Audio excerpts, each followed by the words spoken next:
What's up, everyone, and welcome to a new series of videos that I am doing for YuGiOh 101 for YouTube.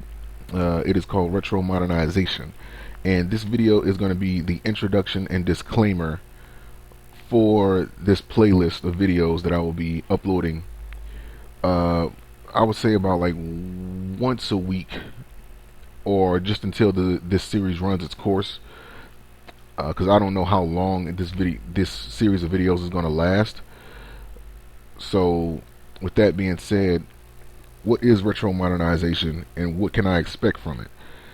Well, retro modernization is an idea I came up with just spur of the moment. I found myself last year in 2013. I found myself really paying attention to a lot of the builds that a lot of people said were either garbage or unplayable. And I went back and I looked at all these builds, and I kind of took it as a challenge upon myself to do my best to make these unplayable builds and archetypes playable. And that's what the main goal is for this entire series, is to make archetypes and builds that are deemed unplayable playable.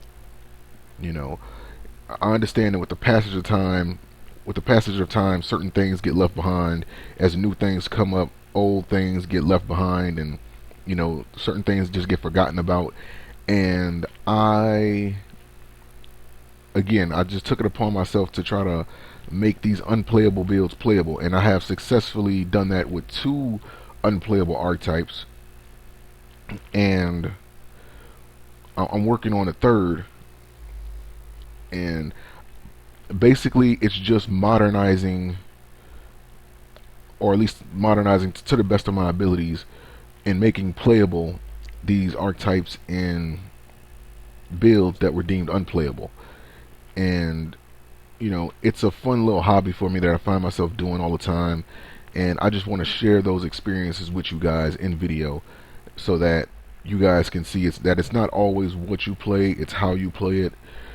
Don't always look at one build that you play the exact same way that you look at another build that you play, because there's different decks out there and they work different.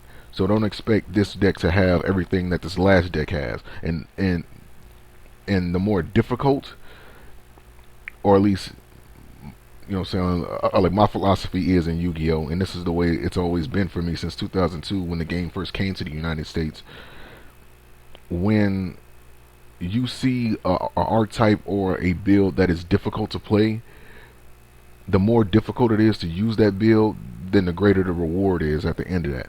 Now, the reward may not be that you win $100 million, no, but it's a feeling of satisfaction that you came up with something on your own, and you didn't need the help of no net deck profile or anything like that in order to get the job done.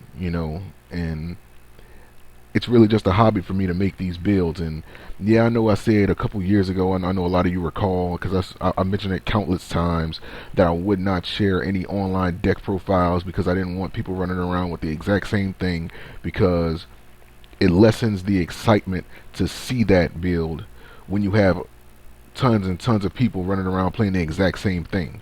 We've seen it with Twilight, we've seen with Dragon Rulers, we've seen it with the wind-up loop, we've seen it with the Inzectors when they were running rampant, and a number of other builds and archetypes out there. Every video you've seen was either this, or this, and you've seen it already. So it's just like, what's the purpose of me watching this if I already know exactly everything that's going to happen? So open your mind. Yu-Gi-Oh is more than just the top tier builds, and hopefully with this I can show you guys that when you put forth the effort, anything is possible. And somebody has to start the slow clap. And somebody has to start the slow clap. So I hope you guys enjoyed this series of videos. Peace, and see you for more retro modernization.